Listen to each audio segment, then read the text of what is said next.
Good morning students. आज हम topic को बढ़ाते हुए आगे बताएंगे कि ये सॉलिड्स के कितने प्रकार होते हैं। जैसा कि हम बताए थे कि नोट्स को तैयारी करते जाना है, और यदि एक बार समझ में नहीं आता है तो बार बार उसको यूट्यूब से निकाल करके उसको आप पुनः उसको देख सकते हैं।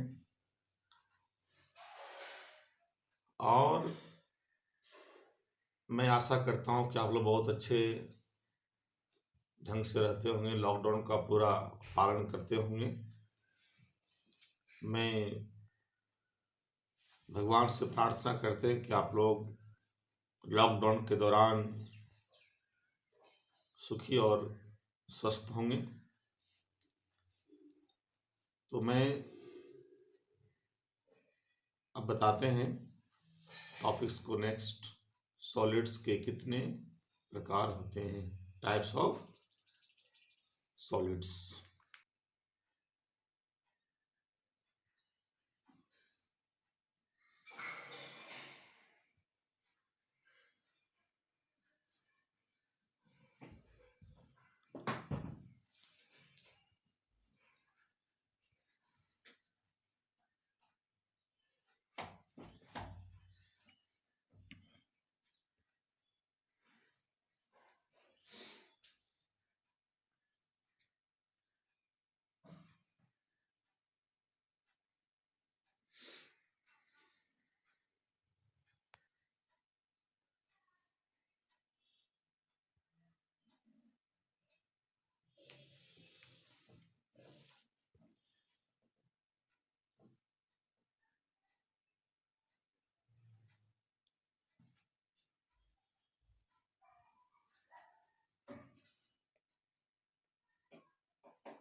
Types of solids.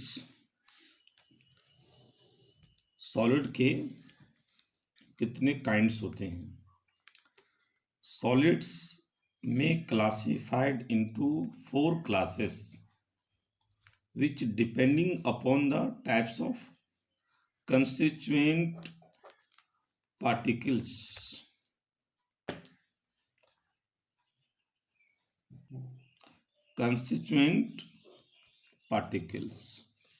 कहते हैं सॉलिड्स को हम 4 वर्गों में बांटेंगे, 4 classes।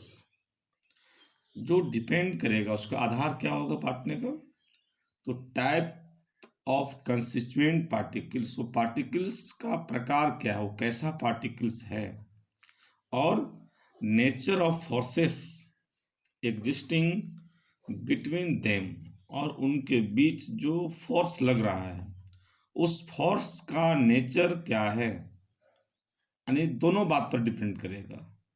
कंस्टिट्यूएंट पार्टिकल्स का टाइपिंग, उसका प्रकार, और उसमें उसके बीच लगने वाले फोर्स। तो देखेंगे हम उसका 4 प्रकार क्या क्या है।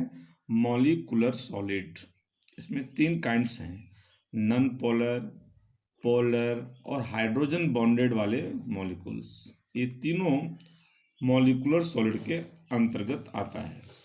फिर दूसरा है आयनिक सॉलिड, तीसरा का नाम है कोवेलेंट सॉलिड्स, या उसका दूसरा नाम भी है, हम कह सकते हैं नेटवर्क सॉलिड्स, और चौथा है मेटालिक सॉलिड्स। तो आज हम लोग इसके बारे में हम लोग पढ़ेंगे। ये आज का जो वीडियो जाएगा, ये 4 टॉपिक का हम लोग को डिस्कस करना है विथ एग्जाम्पल। चलते हैं। तो हम पहला मॉलिक्यूलर सॉलिड किसको कहेंगे। ये सबको रटना नहीं है, ये सब ऑब्जेक्टिव क्वेश्चन आता है, सबसे कंपटीशन में भी आता है, रेलवे में, बैंकिंग में, इस तरह के भी साइंस पोर्शन का क्वेश्चन आता है। मॉलिक्यूलर सॉलिड क्या कहते हैं, किसको कहेंगे हम लोग। In these solids, the constituent particles are molecules of the substance कहता है इसमें जो कंस्टिट्यूएंट पार्टिकल्स होंगे वो मॉलिक्यूल्स होंगे, अणु होगा, उसमें कोई एलिमेंट नहीं होगा, मॉलिक्यूल्स होगा। There are 3 types of molecular solids. कहता है इसके 3 प्रकार हैं जो बताया ऊपर में हम, नॉन पोलर, पोलर और हाइड्रोजन बॉन्डेड। इसी से क्लियर हो जाएगा। नॉन पोलर जैसे कौन कौन आएंगे इसमें, हीलियम, नियॉन, आर्गन, ईटीसी, मतलब नोबल गैसेस जितने भी हैं ये सब आएंगे नॉन पोलर में। और जो नॉन पोलर मॉलिक्यूल्स जैसे H2, नॉन पोलर किसको बोलते हैं, केमिकल बॉन्डिंग में पढ़ाए क्लास 11th में, सेम एलिमेंट का, जैसे O2, H2, Cl2, Br2, N2, इस तरह का, ये सभी नॉन पोलर में आएंगे। फिर कहता है the forces existing between non polar solids are weak dispersion forces और लैंडॉन फोर्सेस, इसको वैंडरवाल्स फोर्सेस भी कहते हैं। तो एग्जाम में ऑब्जेक्टिव में क्या पूछता है, इस तरह का कहेगा कि हीलियम किस प्रकार का सॉलिड्स के अंदर आता है, नियॉन किस प्रकार के आता है, तो उसका ऑप्शन मॉलिकुलर सॉलिड है। Cl2, Br2 किस प्रकार के हैं, तो मॉलिकुलर में नॉन पोलर हैं। अब पोलर में, तो पोलर तो जानते ही हो, 2 एलिमेंट, 2 या 2 से डिफरेंट एलिमेंट्स, जैसे HCl, H और Cl 2 डिफरेंट इलेक्ट्रोनेगेटिव तत्व इसमें मिले हुए हैं। CO2 में 2 डिफरेंट C और O है, SO2 में S और O है, HBr में H और B, डिफरेंट वाले जितने भी होते हैं पोलर कहलाते हैं। और इसमें भी देखा पूछेगा कि इनके बीच जो कौन से फोर्स लगते हैं, तो the forces existing between polar molecular solid is dipole dipole attraction. इसमें फोर्स कौन सा लगता है, डायपोल डायपोल अट्रैक्शन। तो ये जरूर एकदम इसको खाली पढ़ना है, इससे ऑब्जेक्टिव निकालना है, इसमें किस प्रकार के तत्व को कौन सा सॉलिड कहते हैं, कौन सा फोर्स लगता है, ये इसमें पढ़ना है। इसमें एग्जाम में लिखने के लिए नहीं आता है ये सब, इसे ऑब्जेक्टिव के लिए टिक लगाने के लिए जितना बार इसको पढ़ेंगे, रीडिंग करेंगे, उतना याद रहेगा। तो फिर आगे हम पढ़ते हैं इसको। फिर C नंबर में है हाइड्रोजन बॉन्डेड, वही मॉलिकुलर सॉलिड का हाइड्रोजन बॉन्डेड। इसमें बहुत आसान है, इसमें जो भी रहेगा हाइड्रोजन बॉन्ड वाला रहेगा। जैसे कि तुम लोगों को बताए थे क्लास 11th में कि हाइड्रोजन बॉन्ड 3 ही एलिमेंट के बीच लगते हैं, क्या, फोन, बताए थे ना क्लास में, फोन, फ्लोरीन, ऑक्सीजन, नाइट्रोजन के साथ रहेगा हाइड्रोजन, ठीक है। In this solids the constituent particles are such molecules containing hydrogen bond, तो वही मॉलिक्यूल्स रहे इसमें हाइड्रोजन बॉन्ड उपस्थित हो, हाइड्रोजन प्रेजेंट हो। तो हाइड्रोजन प्रेजेंट कहाँ होगा, हाइड्रोजन के साथ फोन, हाइड्रोजन के साथ फ्लोरीन, हाइड्रोजन के साथ ऑक्सीजन, हाइड्रोजन के साथ नाइट्रोजन, जैसे H2O है oxygen hydrogen, nitrogen hydrogen, hydrogen fluorine, ये सभी कहलाएगा हाइड्रोजन बॉन्डेड मॉलिकुलर सॉलिड्स। फिर दूसरा आते हैं हम लोग, अब मॉलिकुलर सॉलिड हो गया, दूसरा नंबर है ionic solid. In this solids the constituent particles are held together by a strong electrostatic force of attraction. Ionic के बारे में पता है, 2 डिफरेंट चार्ज के बीच जो बल लगता है उसको क्या कहते हैं, इलेक्ट्रोस्टैटिक फोर्स ऑफ अट्रैक्शन, वैद्युत आकर्षण बल, और वो काफी स्ट्रांग होता है। जैसे NaCl, तो Na के पास क्या है, प्लस चार्ज है, Cl के पास क्या है, माइनस चार्ज है, 2 अपोजिट चार्ज वाले लग गए, ये आयनिक सॉलिड कहलाएगा। K के पास ये प्लस चार्ज है, Cl के पास ये माइनस चार्ज है, क्या हुआ, ये अपोजिट चार्ज हुआ ये।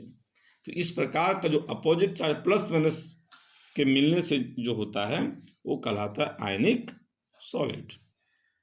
फिर तीसरा में आ जाओ, कोवेलेंट सॉलिड क्या है। In this solids the constituent particles are held together, तो थोड़ा सा अंतर है, यहाँ स्ट्रॉन्ग इलेक्ट्रोस्टैटिक फोर्स, यहाँ है by covalent bond network. Covalent जो आपसी शेयर करके जो बनता है, जैसे कार्बन के 2 ये एलोट्रॉपिक फॉर्म है, जिसको हम लोग कहते हैं कार्बन के अपर रूप हैं, ये डायमंड, ग्रेफाइट, क्या है, डायमंड में केवल कार्बन, ग्रेफाइट में केवल कार्बन। तो हम लोग जानते हैं, ऑर्गेनिक में बताएं तुम लोग को कि कार्बन के जितने कंपाउंड्स होते हैं सभी कोवेलेंट होते हैं। तो जो जो शेयर करके बनाएगा उसको लोग कहते हैं कोवेलेंट सॉलिड्स। ये तो बहुत इंपॉर्टेंट है, डायमंड और ग्रेफाइट। इसको कई बार कंपटीशन में भी पूछा है कि डायमंड किस प्रकार का सॉलिड है, ग्रेफाइट किस प्रकार का सॉलिड है। तो क्या बताएंगे हम लोग, कोवलेंट सॉलिड। जैसे पेंसिल का जो नोक होता है, अब पेंसिल का जो नोक होता है वो सॉलिड है। अब बताओ ये किस प्रकार का सॉलिड है, तो कहेंगे कोवलेंट सॉलिड। फिर आते हैं हम लोग metallic solid. In this type of solids the constituent particles are positively charged metal ion and free electrons। कहता हम मेटालिक में किसको लाएंगे, तो स्पष्ट है टाइप के नेम से ही। मेटालिक मीन्स मेटल, जैसे लोहा, एल्युमिनियम, जस्ता, ये सब जितने भी जो ठोस होते हैं ये सब कहलाते हैं मेटालिक सॉलिड। इसमें क्या रहेगा, पॉजिटिवली चार्ज, केवल प्लस रहेगा, इसमें पॉजिटिव चार्ज, धनावेश रहेगा। जैसे लोहा, उसमें कौन सा आवेश है, केवल धनावेश। एंड फ्री इलेक्ट्रॉन्स, इसका तात्पर्य आगे बहुत इसी चैप्टर में आगे पढ़ाएंगे। फ्री इलेक्ट्रॉन्स का मतलब होता है कि जिसमें इलेक्ट्रॉन स्वतंत्र हो, जो आर पार इधर उधर घूम सकता हो, ये सब मेटल होते हैं। ये इसके एग्जाम्पल हुआ। तो फिर हम कल नेक्स्ट वीडियो में भेजेंगे इसके आगे का पोर्शन जो कहलाता है स्पेस लैटिस, क्रिस्टल लैटिस। तो धन्यवाद विद्यार्थी लोग।